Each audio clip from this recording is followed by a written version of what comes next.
Hadirin dimohon untuk duduk kembali.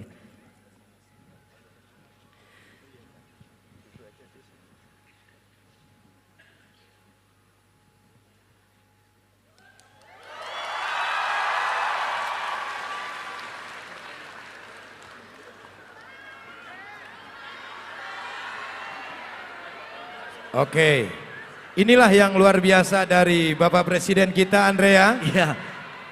Tidak mau ada kecemburuan sosial, yang di sana disalamin, yang sebelah sini juga Ya, betul sekali. pengen disalamin. Ini yang luar biasa dari Pak Presiden.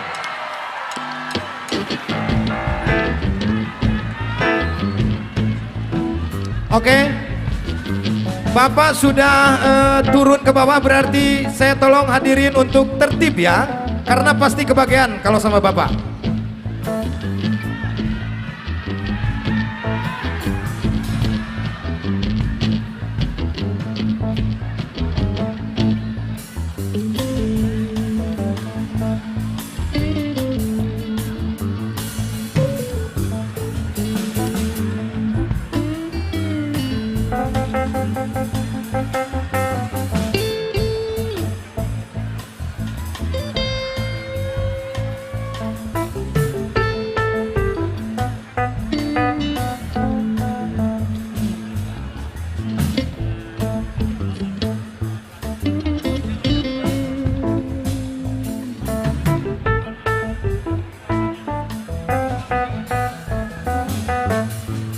Ya, Sule, Ya, ini juga Andre. mungkin bentuk kerinduan ya Iya, Bapak Presiden kepada masyarakat Indonesia yang ada di Sydney ini. iya.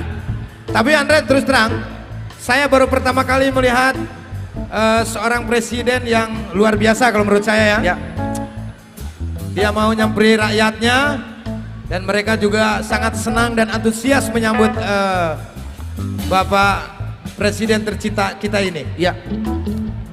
Dan terus terang aja Le, Ya. ini Bapak Presiden Joko Widodo ini menjadi panutan buat saya. Ya. Ketika saya dulu mencalonkan, saya juga belusukan seperti ini Le. Oke, oke. Itu mungkin yang membuat lu gagal nggak belusukan.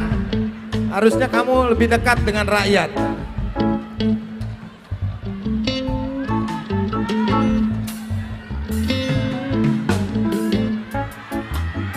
Ya, Ya. kepada para hadirin, sekali lagi mohon tetap tertib. Ya, betul.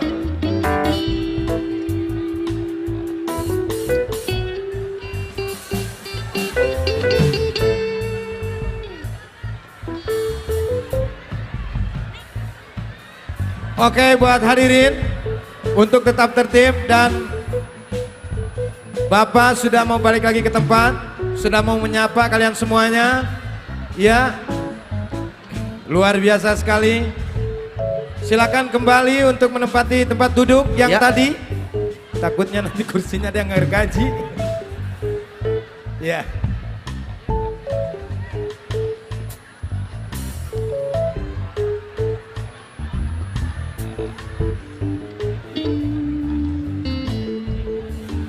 Ya, buat hadirin tolong tertib.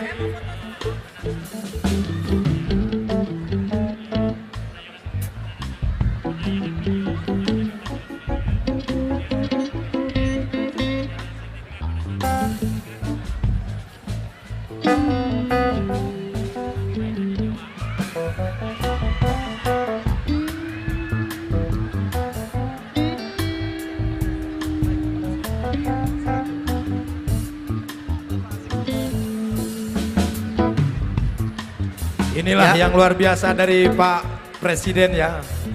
Mohon diberi jalan, mohon diberi Iya. jalan. Tidak ada capek-capeknya Andre ya, luar biasa Harus ya. begitu Le. Oke.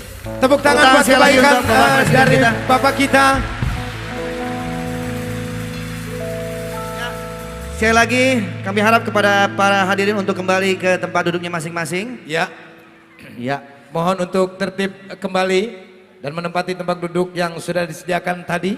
ya. Ya, silakan Andre. Kayaknya kita harus menunggu dulu tertib supaya Acara bisa acara berjalan. bisa berjalan lancar kembali ya.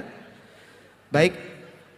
Selamat datang kepada yang terhormat Bapak Presiden Republik Indonesia, Bapak Joko Widodo beserta Ibu Negara Ibu Hajah Iriana Joko Widodo. Selamat datang. Kepada para Menteri Kabinet Kerja, kepada Bapak Duta Besar Republik Indonesia untuk Australia beserta Ibu dan para konsulat, juga Bapak Jenderal Republik Indonesia untuk Australia.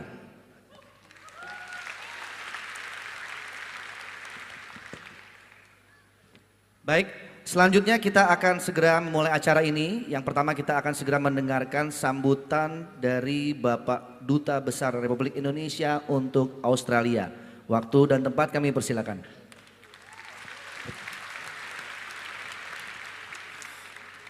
Assalamualaikum warahmatullahi wabarakatuh. Waalaikumsalam. Selamat sore dan salam sejahtera untuk kita semua.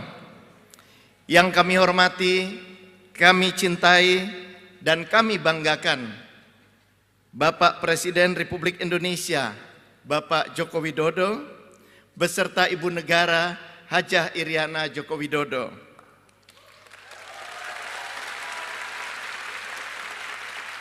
Ibu Menteri Luar Negeri Republik Indonesia, Ibu Retno Marsudi, Bapak Menteri Perdagangan, Bapak Enggar Tiasno Lukito, Bapak Tom Lembong, Kepala BKPM, Bapak Pramono Anung, Sekretariat Negara, Sekretaris Kabinet, dan Bapak Triawan Munaf, Kepala Badan Ekonomi Kreatif.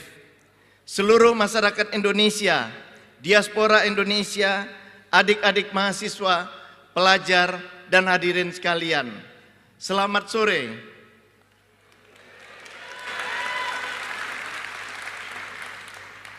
Sore ini menyiratkan rasa bahagia bagi seluruh kita yang berada di sini. 2.500 warga Indonesia yang ada di Australia. Karena kita semua telah hadir di tengah-tengah kita bersama-sama dengan Bapak Presiden Republik Indonesia, Bapak Joko Widodo.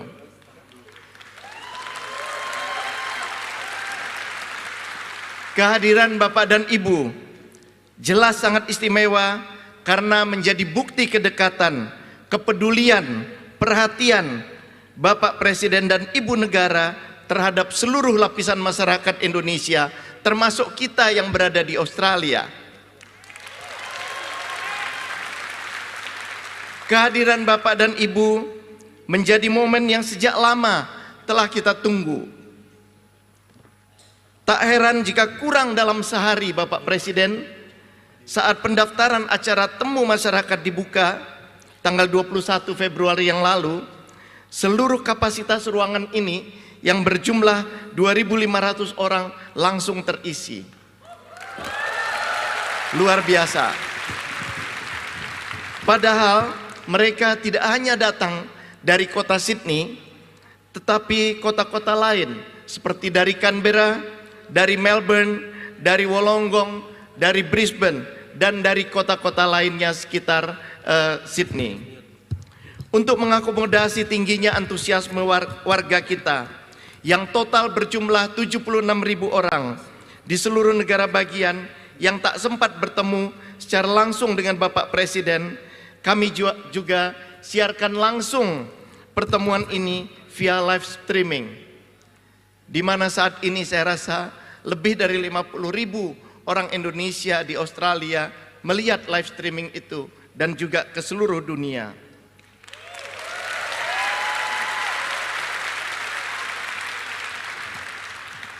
Masyarakat kita di Australia, Bapak Presiden, terdiri dari mereka yang sudah tinggal lama di sini, para profesional, dosen, peneliti, pengusaha, karyawan, swasta, termasuk 19.000 orang pelajar dan mahasiswa. Lihatlah antusiasme mereka, Bapak dan Ibu. Mereka semua berharap bertatap muka langsung dengan Bapak dan Ibu pada hari ini. Bapak Presiden dan Ibu Negara yang kami cintai, kita semua pantas berbangga karena masyarakat Indonesia di Australia dikenal sebagai warga masyarakat yang ulet, yang kompak, pekerja keras, tidak niku-niku. dengan latar belakang kebinekaan yang sangat kuat. Mereka, WNI kita dan masyarakat kita, diaspora kita, dikenal sangat menjunjung tinggi nilai-nilai multikulturalisme yang selama ini juga dikembangkan oleh Australia. Bapak Presiden, Ibu Negara yang kami cintai, masyarakat Indonesia di Australia adalah aset-aset terbaik bangsa dan negara RI dan negara Indonesia dalam membantu kemajuan dan pembangunan negara kesatuan Republik Indonesia. Begitu bahagianya mereka mengetahui kabar kedatangan Bapak dan Ibu ke sini, sehingga mereka yang tersebar di seantero Australia juga ingin menyapa secara langsung dan mengucapkan selamat datang kepada Bapak dan Ibu di Australia. Untuk itu Bapak Presiden dan Ibu Negara, izinkan kami untuk menayangkan video singkat yang secara khusus dibuat oleh masyarakat kita dari berbagai kota di Australia. Kami mohon video segera ditayangkan agar Bapak Presiden dapat melihatnya juga. Bapak. Sudah kelihatan ya. Kami seluruh masyarakat dan mahasiswa Indonesia di Canberra mengucapkan selamat datang di Australia kepada Bapak Presiden Joko Widodo dan Ibu Iriana. Selamat datang. Kami dari Indonesia mengucapkan selamat datang kepada Bapak Jokowi. Selamat datang di DWP KJNI Melbourne. Kami tunggu kedatangannya. Selamat datang Bapak Joko Widodo di Australia. Selamat datang Pak Jokowi di Australia. Kami pelajar Indonesia di Queensland mengucapkan selamat datang Pak Jokowi di Australia. Pak, kapan sini Pak? Ayo Pak. Jangan lupa berkunjung ke Brisbane ya Pak. Kami warga negara Indonesia yang berdomisili di Queensland Dari Sabang sampai Merauke, berbagai etnis, berbagai agama, mengucapkan Pak Joko Widodo dan Ibu Iriana. selamat dari Adelaide. Dari Hobart kami mengucapkan selamat datang di Australia kepada Bapak Presiden Joko Widodo dan Ibu Iriana. Selamat datang Bapak Presiden Republik Indonesia Insinyur Joko Widodo dan Ibu Iriana di Australia. Dari warga Launceston, Tasmania.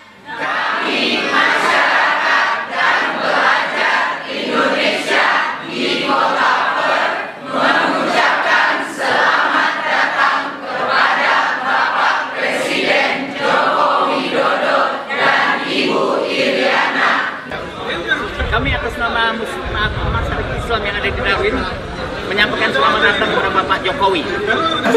Kami seluruh rakyat Indonesia yang ada di Darwin mengucapkan selamat datang kepada Bapak Presiden Jokowi di Sydney, Australia. Kami dari Darwin. Selamat datang Pak Jokowi di Australia. Sugeng Rawu Bapak Presiden Joko Widodo. Bapak Presiden Joko Widodo dan Ibu Iriana, kami keluarga besar dari Konsulat RI di Darwin mengucapkan selamat datang di Australia. Luar biasa. Luar biasa. Bapak Presiden, kami ucapkan terima kasih dan ini doa dari semua Pak, agar Bapak dan Ibu selalu diberi kesehatan, agar dapat terus memimpin bangsa Indonesia yang makmur, sejahtera, dan berkeadilan.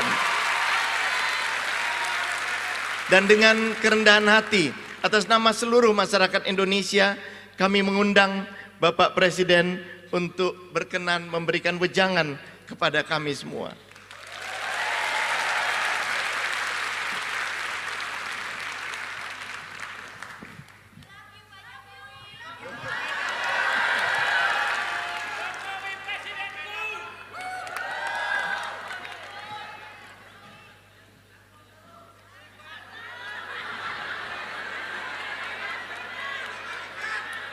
Assalamualaikum warahmatullahi wabarakatuh. Selamat sore, salam sejahtera bagi kita semuanya. Shalom.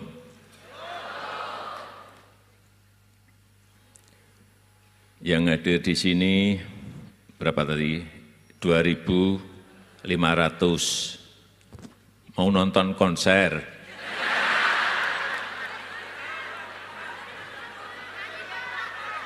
Kayak mau nonton konser saja. Saya biasanya kalau ke daerah, itu biasanya saya selalu memberi kuis sepeda.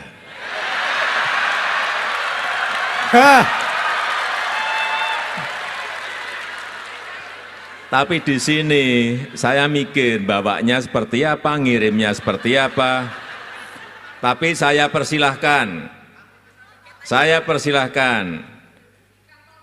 maju.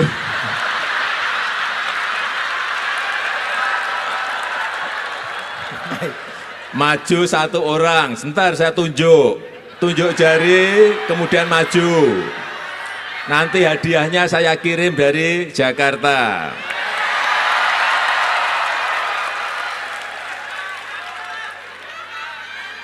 Satu orang, sebentar, satu orang.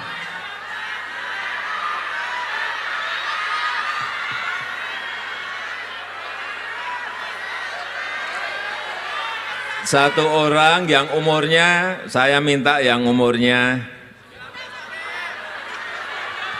kurang lebih 25 sampai 30.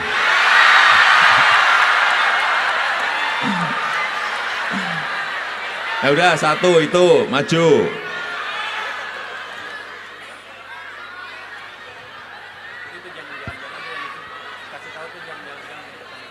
Nama-nama ikan siapain?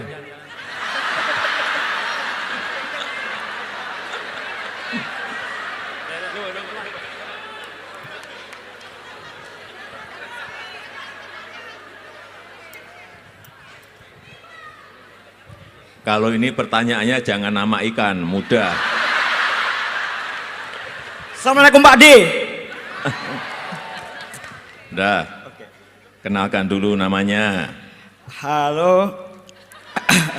Hai teman-teman, Bapak-Bapak, Ibu-Ibu, nama saya Mika dari Yogyakarta. Dari Jogja. Panggilannya siapa? Mika.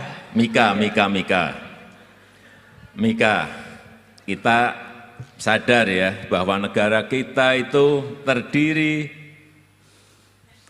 dari 710 lebih suku. Terdiri dari juga lebih dari 1.100 bahasa lokal. Kita memiliki 34 provinsi dan 516 kabupaten kota.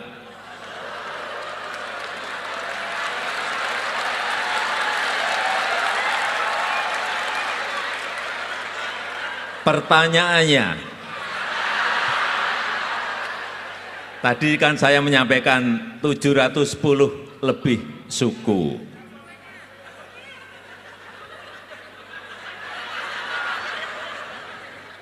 710 sebutkan berapa ya? Kalau saya ke daerah paling saya suruh nyebut 3, 5. Kalau yang Australia pinter-pinter enggak lah.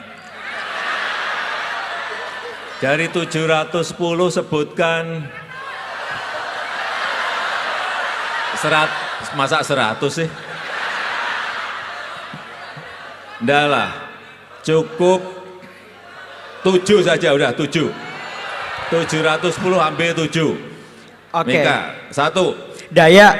Suku Dayak, betul. Betul, suku Dayak. Baduy. Suku? Baduy. Suku Baduy di mana ini?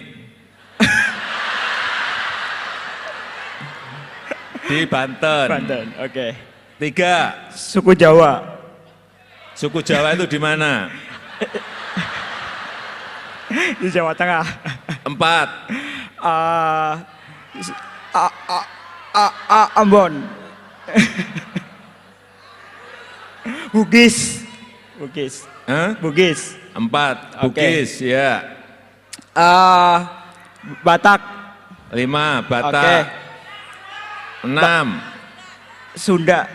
6, Sunda. Oke. Satu lagi.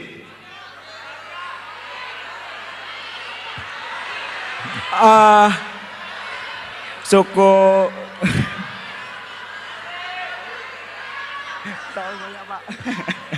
Satu lagi. Oke. Suku Papua.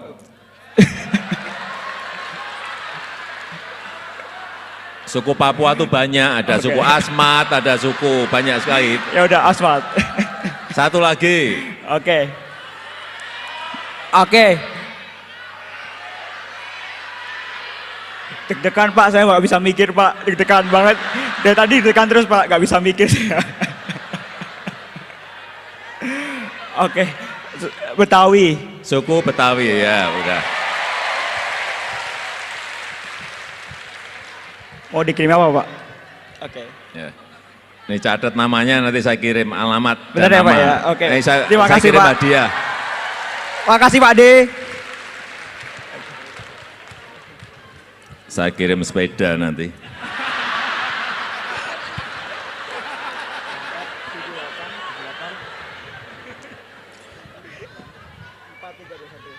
Saya ingin bercerita sedikit mengenai kondisi baik ekonomi, politik, dan lain-lain yang berada di negara kita. Tapi lebih banyak ekonomi lah, saya nggak mau banyak cerita mengenai politik, pusing.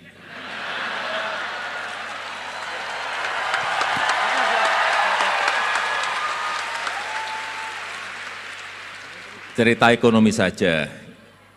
Jadi 2016 pertumbuhan ekonomi kita patut kita syukuri berada pada posisi 5,02%. Dibandingkan negara-negara yang lain yang anjlok sampai 1,5%, anjlok 2%, ada yang minus. Ini patut disyukuri karena kita pada posisi masih di atas 5%. Coba bandingkan dengan negara-negara besar G20. Kita ini masuk pada 3 besar terbaik.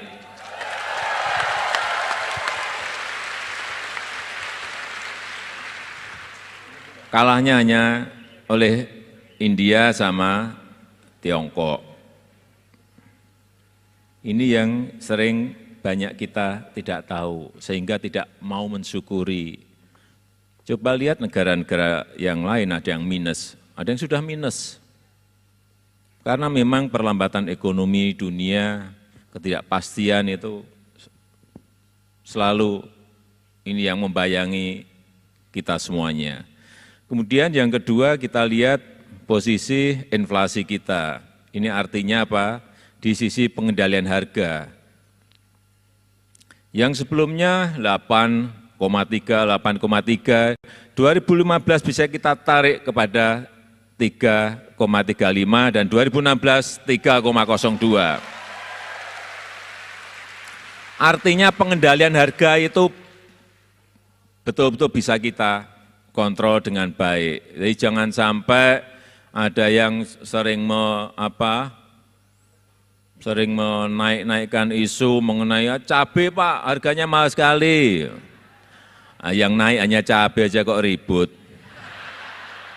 Ya nanti kalau musimnya datang dia juga akan turun, itu sudah fluktuatif, biasa. Jadi jangan termakan oleh hal seperti itu, faktanya iya, tapi memang fluktuasinya seperti itu. Dan yang kedua juga kalau harga cabai mahal dikit kan nggak apa-apa. Petani biar sedikit mendapat keuntungan, ya kan?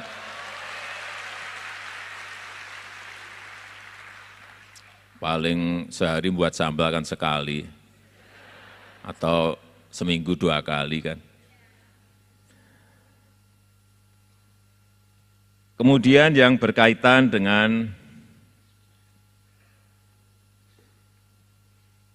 tadi pertumbuhan ekonomi, inflasi, kemudian apa lagi? Yang berkaitan dengan kesenjangan, nah ini persoalan besar kita ada di sini. Gini rasio kita, ini memang pada posisi kita harus belak-belakan apa adanya. Pada kondisi 2015, 2013 ini 0,41, tapi patut kita syukuri pada 2015 sudah masuk ke 0,408 dan 2016 kemarin sudah pada posisi 0,37. Artinya kita injak, kita tekan agar kesenjangan itu semakin menyempit. Coba kita bandingkan dengan negara yang lain, kita juga masih lebih baik di sisi ini. Meskipun ini juga harus diperbaiki.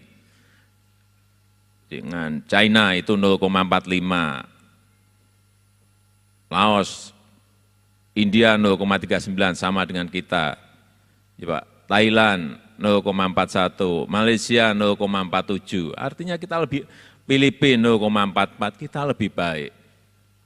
Tapi ini yang harus diperbaiki, yang harus dibenahi. Nah, ini sekarang masalah yang berkaitan dengan infrastruktur. Anggarannya memang meloncat sekali. Dan kita ingin dalam 5 tahun ini fokus kepada infrastruktur karena kita sadar ini adalah basic, menjadi dasar bagi pergerakan ekonomi ke depan. Anggarannya tadi dari 177 ke 2017 sudah 2 kali, 346. Memang melonjak karena kita ingin fokus, tidak ingin anggaran itu dibagi-bagi kecil-kecil di semua kementerian, enggak. Fokus ke sana saja, agar gampang ngeceknya, gampang ngawasinya, gampang ngontrolnya. Jadi kalau banyak yang menyampaikan, Presiden Jokowi ini terlalu ambisius, ya ambisius, kerja harus ambisius. Misalnya pembangkit listrik 35.000 megawatt dalam 5 tahun. Banyak yang menyaksikan nggak bisa Pak, sulit Pak. Ya jangan ngomong di depan pesimis seperti itu, dikerjakan dulu. Ya kan? Kerja kok pesimis. Kerja itu harus optimis. Perkara nanti selesai atau tidak selesai itu nanti di akhir. Dilihat, kalau nggak selesai problemnya apa, sebabnya apa, masalahnya apa. Tapi kalau orang kita itu diberi target sedikit, nanti dapatnya juga sangat sedikit gitu loh. Kita selama 71 tahun kita merdeka, kita hanya memiliki 53.000 megawatt. Bayangkan, 53.000 dalam 71 tahun. Lah ini 5 tahun 35, enggak mungkin banyak yang menyampaikan seperti itu. Tapi nanti misalnya tidak selesai 35.000, selesai 25.000 pun itu sebuah pekerjaan yang luar biasa loncatannya. Dan saya meyakini ya di atas itu masih bisa. Ini kita masih punya waktu 2,5 tahun lebih.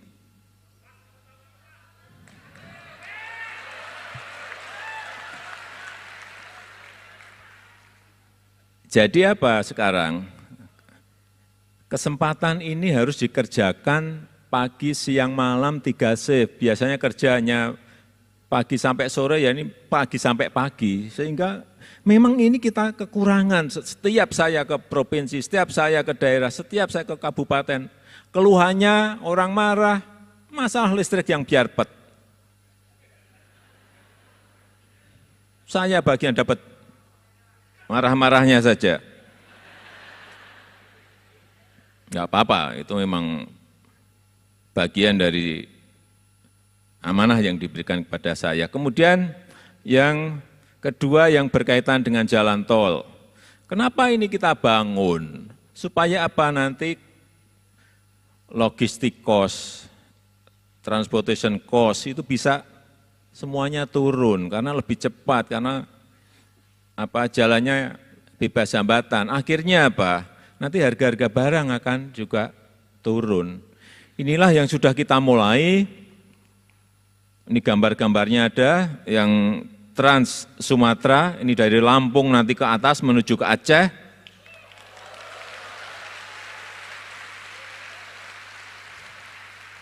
Jadi sering orang menyaksikan, Pak paling-paling groundbreaking, setelah itu enggak dimulai, ya silahkan, saya ada gambarnya, enggak percaya datang saja ke Lampung, ke Palembang. Apakah sudah jadi seperti di gambar ini atau tidak? Karena ini setelah groundbreaking, hampir berapa? 5 kali saya datang, saya datangi lagi. Saya cek lagi. Jadi yang kerja juga merasa diawasi. Kalau begitu kita groundbreaking, kita tinggal, enggak pernah kita awasi. Saya enggak ngomong itu. Jadi memang kerja itu harus diawasi, sehingga orang bekerja itu merasa ada yang ngontrol.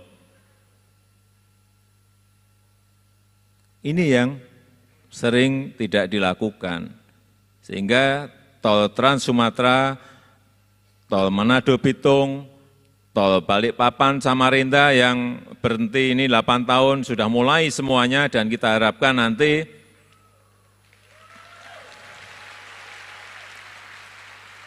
bisa, ya kita ukur setelah 5 tahun diukur berapa kilo. Nanti akan kelihatan, karena sejak kita merdeka sampai sekarang, jalan tol yang ada itu hanya 830 km. Hanya.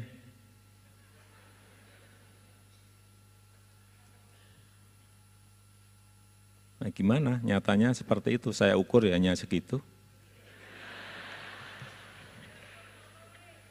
Kemudian pembangunan jalur kereta api, sama.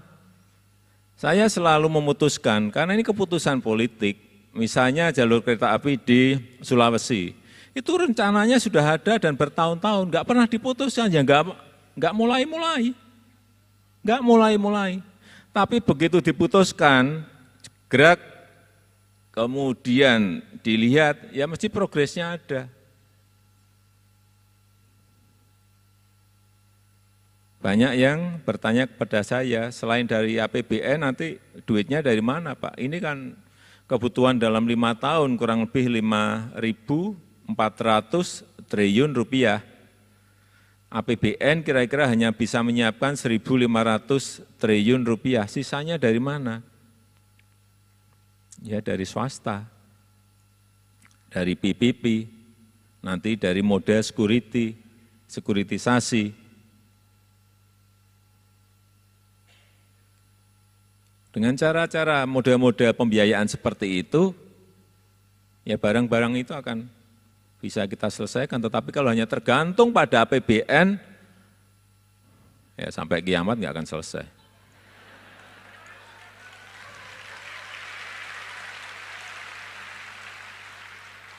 Ya padahal rakyat butuh, provinsi butuh pelabuhan, provinsi butuh airport, provinsi butuh jalan tol. Kalau kita hanya mengandalkan dari APBN, ya nggak akan kita miliki sampai.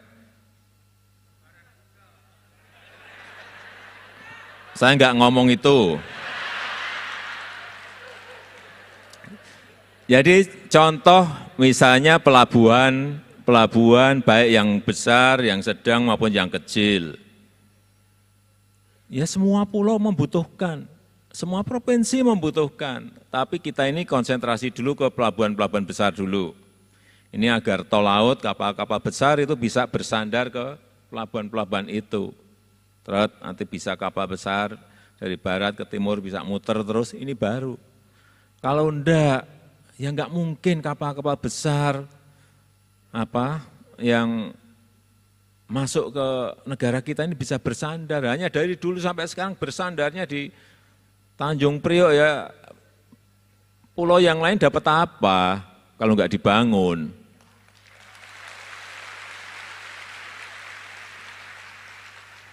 Sehingga kita bangun Kuala Tanjung di Sumatera Utara, kemudian Tanjung Priok, Newport, Makassar, Newport, yang Sorong masih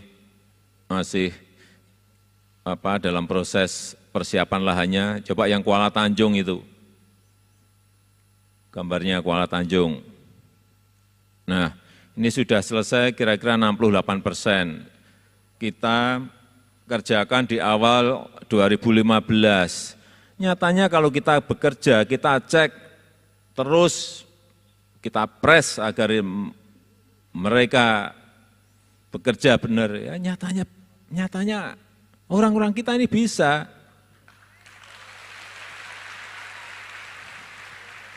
Ini nanti mungkin akhir tahun mungkin belum akhir tahun lah sudah bisa kita resmikan. Saya ingin juga agar ini juga dari BUMN kita bekerja sama dengan pelabuhan-pelabuhan besar di dunia agar jaringan itu masuk ke Indonesia. Kuala Tanjung, Pelindo nanti bekerja sama dengan Port of Rotterdam, bekerja sama dengan Dubai Port, sehingga kita cepat menjadi besar karena jaringan itu mereka kuasai. Kalau kita sendiri juga sulit untuk menguasai pelabuhan-pelabuhan besar seperti itu, karena perlu keahlian dalam manajemen, perlu keahlian dalam menggarap, mengelola logistik yang akan masuk ke Indonesia, bukan hal yang mudah. Saya kira kalau kita ingin cepat ya partneran seperti tadi yang saya sampaikan. Kemudian yang sering saya sampaikan bahwa kita membangun dari pinggiran, kita membangun dari desa itu ya betul-betul kita laksanakan. Sekarang misalnya kayak Trans Papua. Coba gambarnya yang Trans Papua. Nah, kita kerjakan pagi, siang, malam. Untuk apa? Ya agar ada keadilan bagi seluruh Indonesia di seluruh wilayah tanah air kita.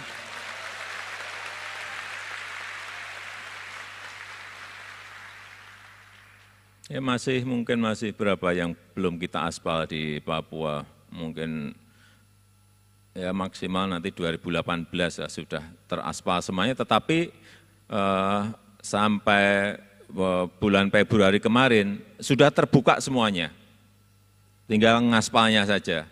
Saya mungkin bulan depan saya mau coba untuk naik trail dari Wamena menuju ke bawah di Merauke. Karena belum diaspal. Enggak apa-apa, tapi buka dulu. Kalau enggak seperti itu, kita saling tunggu, harus diaspal, enggak akan buka-buka. Saya selalu segera dimulai, setelah saya putuskan segera dimulai. Nanti kalau sudah berjalan pasti akan saya cek. Karena tanpa bekerja seperti itu, enggak akan mulai-mulai. Mundur. Ya model kita seperti itu. Yang kedua, saya mempelajari psikologis di birokrasi kita, di pemerintahan kita. Kalau enggak segera diputuskan, ya itu, undur-undur. Kemudian perbatasan sebagai contoh di Entikong. Di Entikong sudah puluhan tahun. Gubernurnya mengatakan ke saya, Pak, sejak merdeka Pak enggak pernah diapa-apain. Kemudian waktu 2014, saya ingat bulan Desember saya datang ke sana. Ini kantor apa kandang? Iya memang harus saya sampaikan apa adanya. Dan saat itu saya perintah, saya beri waktu 2 minggu kantor ini harus dirobohkan, diruntuhkan. Saya beri waktu 2 tahun untuk selesaikan kantor ini. Agar tidak kalah dengan kantor tetangga kita.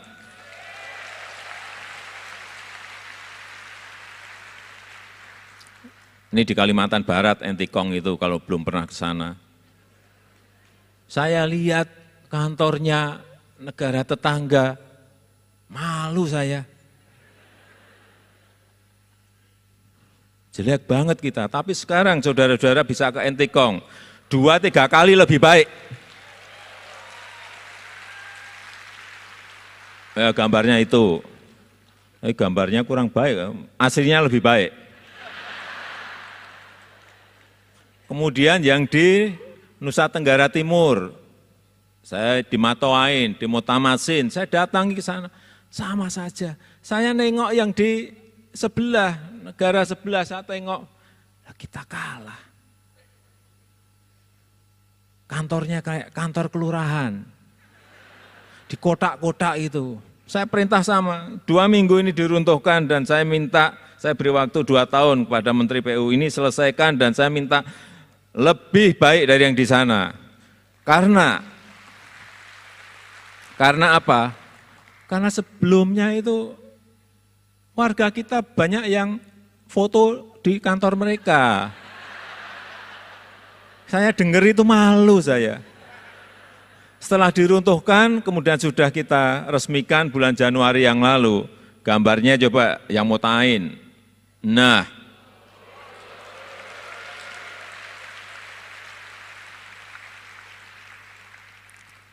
sekarang gantian, mereka yang foto-foto di tempat kita. Itu Motain, Motamasin, itu, aduh kantor kayak gitu udah. Aduh, nggak ada kebanggaan. Yang penduduk yang di sekitar Kabupaten Belu juga katanya, Pak malu Pak kita Pak, malu Pak. Terus kemarin kita resmikan, gimana sekarang? Wah bangga banget Pak, bangga Pak kita Pak, bangga Pak. Mereka sekarang foto-foto di tempat kita. Ya memang harus seperti itu. Kita ini negara besar. Indonesia itu besar.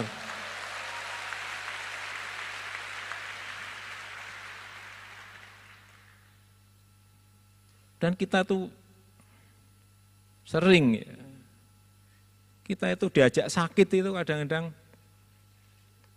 diajak pahit itu kadang-kadang sulit. Enggak apa-apa, awal-awal sakit, awal-awal pahit enggak apa-apa, tapi ke depan itu kelihatan ada yang akan kita capai itu. Jangan seneng lah, manja-manjaan, dikit-dikit ngeluh.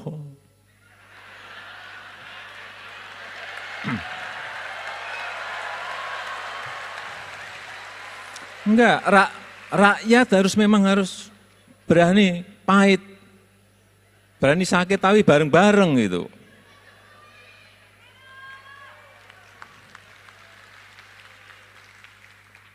Mencoba kita bandingkan, saya berikan contoh, masalah bensin, BBM, di Jawa itu berapa? 6.450, ya kan? Di Jawa, nanti naik 500 perak, 1.000 perak aja demonya 3 bulan. Iya betul loh, saya pernah di demo 3 bulan. Saya biarin aja, tahu-tahu ya hilang sendiri.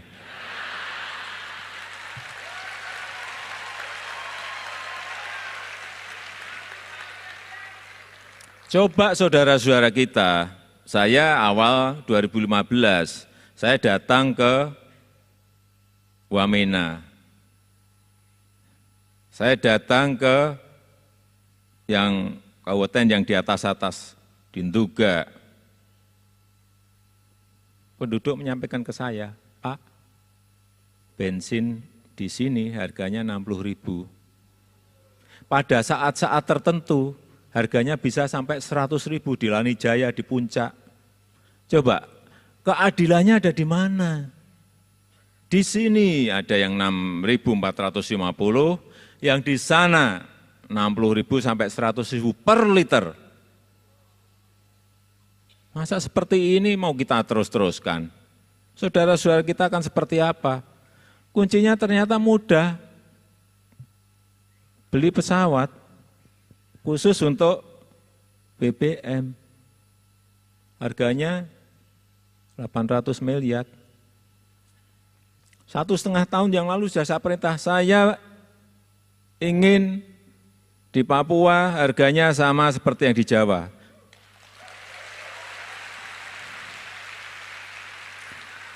Tapi baru 1,5 tahun itu bisa terrealisasi.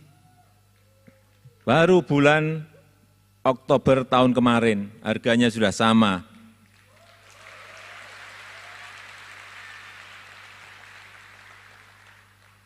Itu pun harus nginjak sana, nginjak sini. Iya, kadang-kadang kalau nggak diinjak itu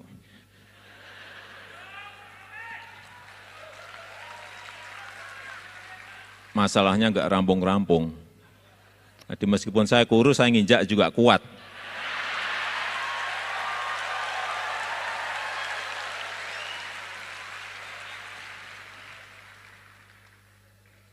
Saya di Papua yang belum berhasil semen. Semen di Jawa itu harganya 70.000. Di Papua, di Wamena yang atas, Lanijaya di puncak dan sekitarnya, harganya berapa? 800.000. Jangan wo dulu. Dan di atas Wamena harganya 2,5 juta per sak. Tahun depan.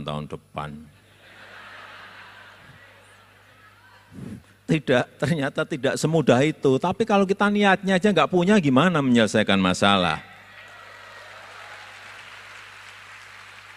Beri saya waktu, pasti akan ketemu solusinya.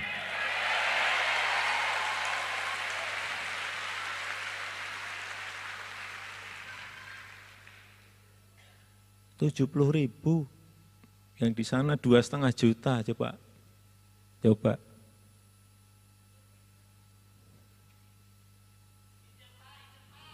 Ya saya injek pasti. Itu masalah harga.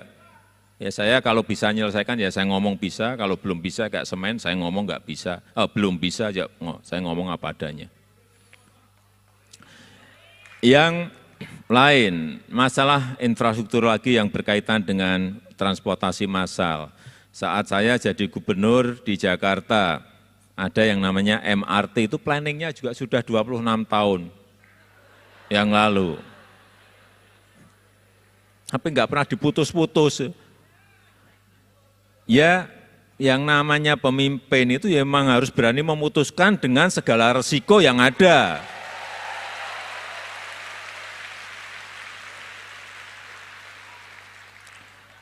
Begitu sudah kita putuskan, grek putus, ya nyatanya jalan kan juga terus berjalan kan. Tapi kalau nggak cepat-cepat kita putuskan, ya semakin hari akan semakin mahal, infrastruktur itu semakin mundur, semakin mahal. Banyak yang nggak tahu masalah itu.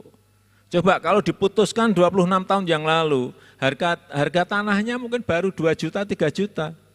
Ini waktu saya memutuskan itu, harga tanah sampai saat ini sudah 180 juta per meter. Ya Pak, betapa sangat mahalnya karena kita tidak memutuskan dulu-dulu. Masuk kantong gimana. Ini memutuskan seperti itu yang kita itu selalu terlambat. LRT juga sama. Tahun yang lalu sudah dimulai, sekarang barangnya kelihatan semuanya, di Palembang maupun di Jabodetabek. Coba nanti kalau pas lewat mau ke Bogor, lihat kanan, lihat kiri, sudah. Kita harapkan nanti 2019 awal lah selesai insya Allah.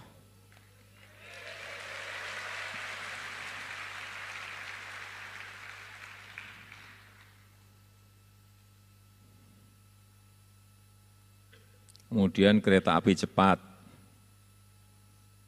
Jakarta-Bandung.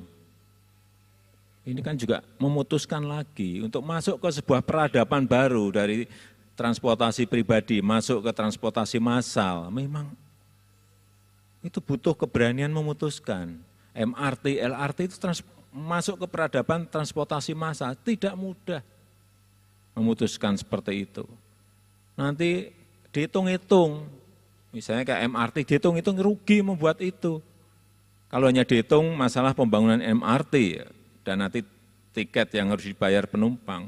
Tetapi kalau kita lihat Jakarta sendiri, macetnya kayak sekarang ini. Kemudian tidak disiapkan transportasi massal yang namanya busway, yang namanya MRT, yang namanya LRT. Itu kerugian kita per tahun 28 triliun per tahun. Pada bangun MRT yang sekarang yang line yang pertama ini 15 triliun. Artinya kerugian itu setiap tahun akan datang 28.000 karena macet.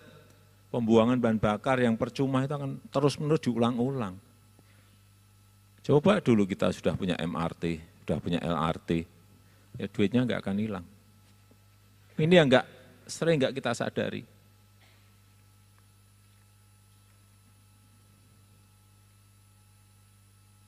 Itulah yang terus akan kita kerjakan, tetapi apapun yang namanya mengelola negara, memanage negara besar, sebesar Indonesia, itu bukan sesuatu yang mudah. Dari Sabang sampai Merauke, dengan tadi saya sampaikan 700 lebih suku, 1.100 lebih bahasa lokal, 6 agama yang berbeda. Inilah tantangan-tantangan kita ke depan yang selalu saya ingatkan saat kita ke daerah, ke provinsi, ke kabupaten, ke kota, bahwa kita ini memang dianugerahi oleh Tuhan keberagaman, kemajemukan, kebinekaan yang itu harus kita pandang sebagai sebuah anugerah yang terus harus kita rajut, yang terus harus kita pelihara agar kita tetap satu. Negara Kesatuan Republik Indonesia.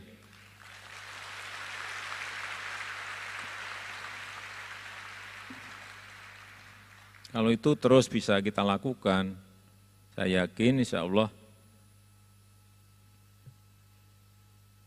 akan menjadi sebuah kekuatan besar kita dalam rangka memperbaiki bangsa dan negara kita. Terakhir, saya minta lagi satu.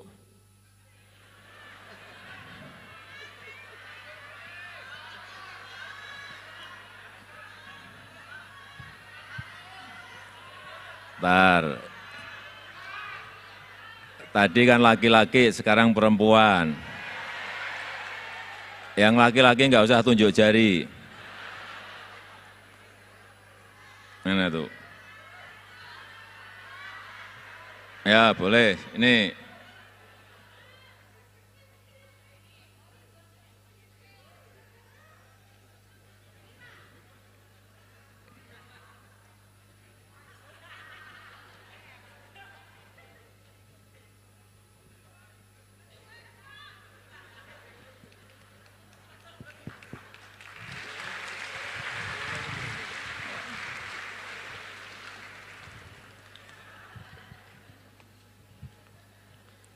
Selamat ini bisa ketemu sama Pak Ade.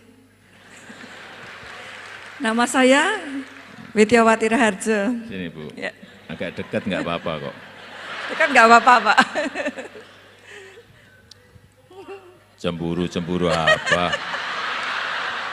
Tanya Bu Jokowi. Oh nggak apa-apa, senyum-senyum kok.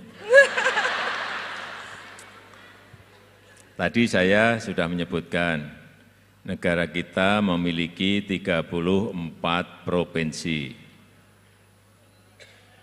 Sebutkan 7 saja, tetapi yang di luar Jawa. 1, provinsi mana? Sumatera Utara. Sumatera Utara, boleh. 2, Sumatera Selatan. Sumatera Selatan.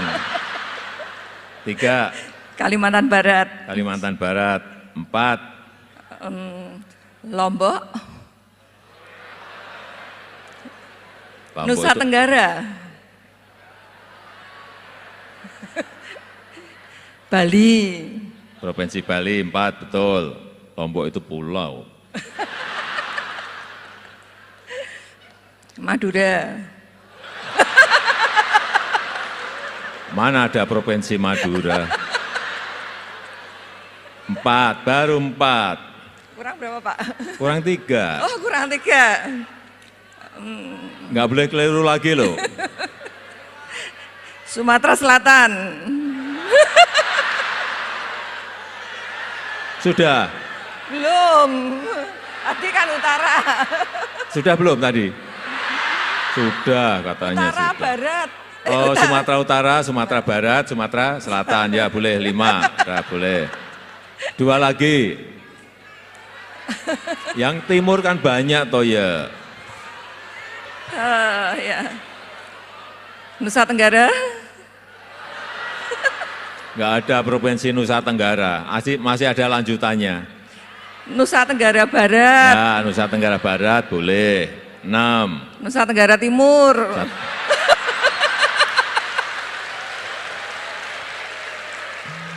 Ya, terima kasih. Ya, bener kan Pak? Bener.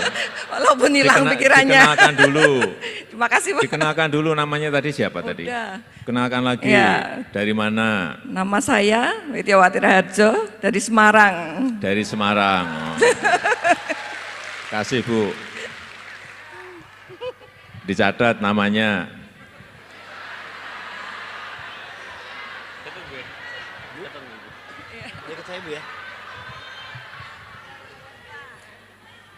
Saya kira itu yang bisa saya sampaikan pada kesempatan yang baik ini.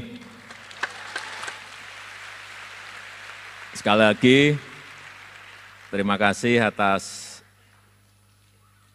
kehadiran pada sore hari ini dan saya ingin agar SDM, sumber daya manusia, kita ke depan meloncat lebih baik, melompat lebih baik.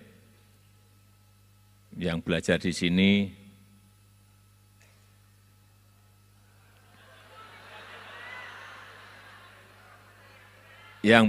sini segera kembali ke tanah air.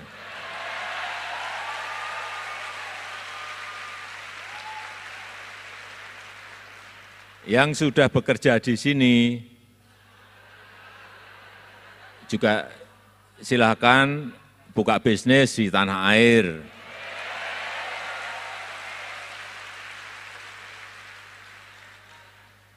Saya kira peluang-peluang sekarang ini banyak sekali yang bisa diambil, tetapi apapun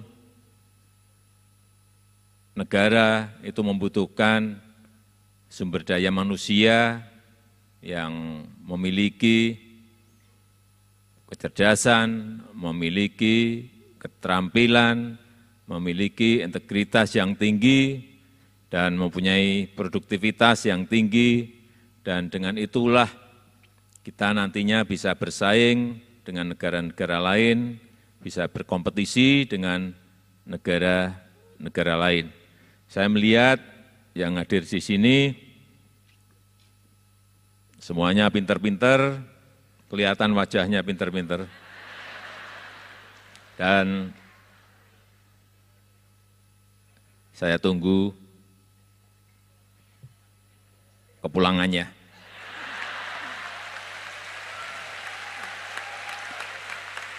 Saya tutup, terima kasih. Assalamualaikum warahmatullahi wabarakatuh.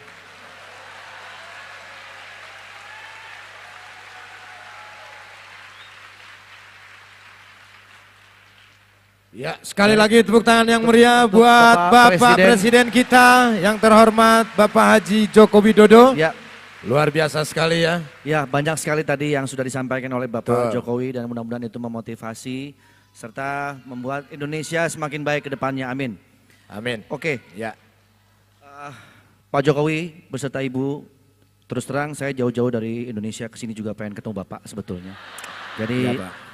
sama dengan teman-teman yang ada di Australia ini Pak, gitu. Karena di Jakarta juga ketemu Bapak nggak bisa Pak, jadi alhamdulillah di Australia ketemu Bapak. Karena Bapak ke pelosok terus. Iya, ke pelosok Ya. terus, betul sekali. Tapi biasanya kita yang menghadap ke Bapak ke istana dan alhamdulillah sekarang Bapak menghadap saya. Ya. Ya, tapi luar biasa Pak. Ya, kita juga sering melihat baru kali ini seorang kepala negara yang selalu memberikan motivasi untuk kita semuanya, Andre ya. Iya, betul Dan juga sekali. hadiah terutama sepeda. Iya, itu yang luar biasa sekali. Itu jarang, Jarang saya sekali, jarang. iya. Ya. Dan yang terutama itu yang paling berkesan itu waktu anak kecil. Iya. Itu sangat berkesan. Iya, iya. 5 nama ikan. Iya, betul sekali. Gitu. Baiklah, Luar kalau biasa, begitu. itu memberikan keceriaan buat kita semuanya ya. Baik, selanjutnya segera kita akan melihat Bapak Presiden akan menandatangani sertifikat Balai Bahasa Indonesia. Kami mohon Bapak Presiden untuk bisa ke tempat yang sudah disediakan, didampingi oleh Bapak Duta Besar kita, Bapak Najib. Boleh kita undang para menteri untuk Boleh, menyampaikan. boleh Pak, silakan Pak, silakan Pak. Dan juga satu lagi tokoh yang akan kami panggil adalah Ibu Karen Bailey, yaitu seorang pemrakarsa sekaligus pencinta bahasa Indonesia. Jadi Balai Bahasa Indonesia akan diresmikan, sekarang sudah punya 4 kita. Di Perth, di Melbourne, dan di Canberra. Dan nanti akan ada Balai Bahasa di Queensland, kemudian di seluruh negara bagian Australia. Oleh sebab itu pada hari ini Bapak Presiden berkenan untuk menandatangani piagam ini, piagam pembukaan Balai Bahasa Indonesia. Nanti juga Bapak Presiden akan berbincang sedikit dengan Ibu Karen yang sudah bersama kita, Bapak.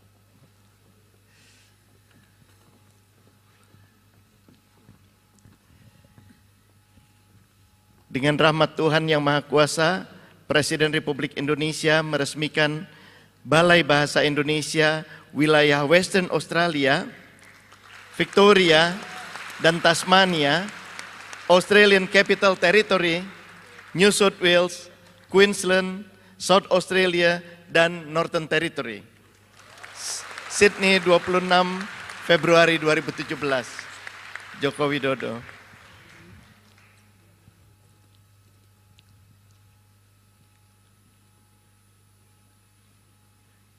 Terima kasih Bapak, nanti akan kita kasih. Terima kasih banyak Pak, selamat Pak.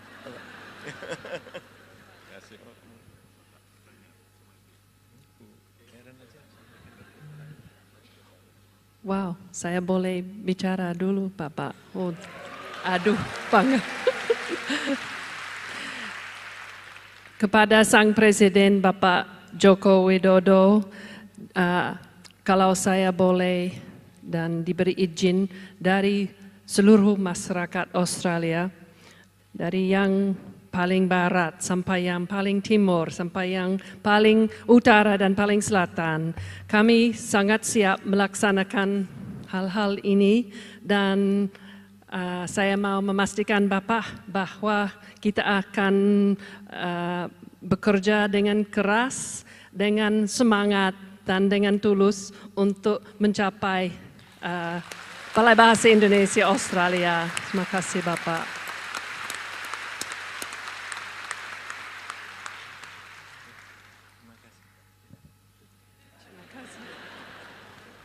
Terima kasih Bapak Presiden, terima kasih Ibu Karen. Ya Bu, terima kasih banyak Bapak-Bapak dan Ibu Menteri, terima kasih banyak. Pak Sule silakan dilanjutkan. Terima kasih Pak Najib. Ya, terima kasih.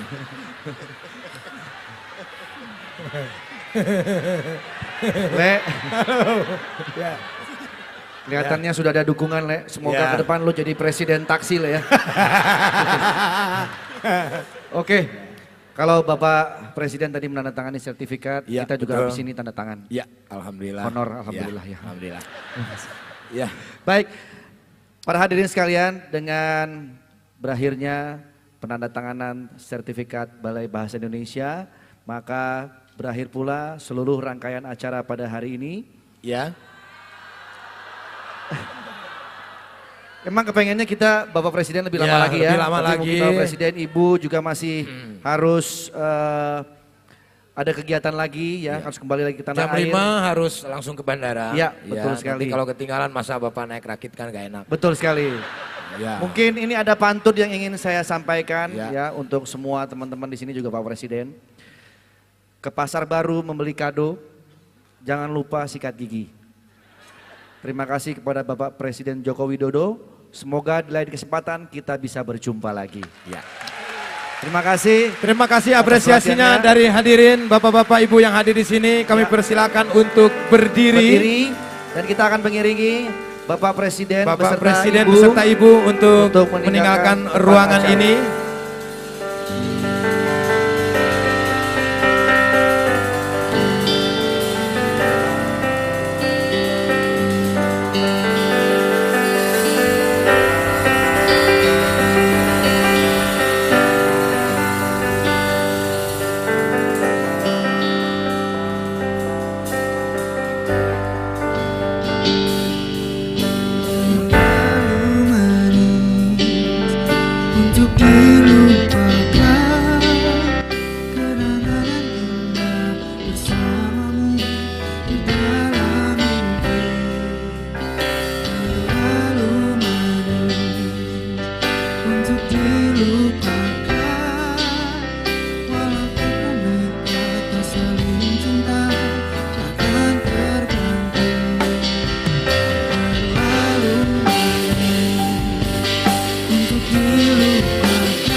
Diaspora Indonesia adalah duta bangsa yang membawa citra Indonesia ke dunia internasional. Menjadi orang Indonesia, menjadi warga negara Indonesia adalah kebanggaan mewakili negara besar dengan kekayaan budaya yang sangat beragam. Keanekaragaman budaya dan keindahan alam Indonesia ini adalah berkah untuk kita bagikan ke dunia. Marilah kita membawa bendera merah putih, membawa citra harum bangsa Indonesia, membawa Indonesia ke kancah dunia.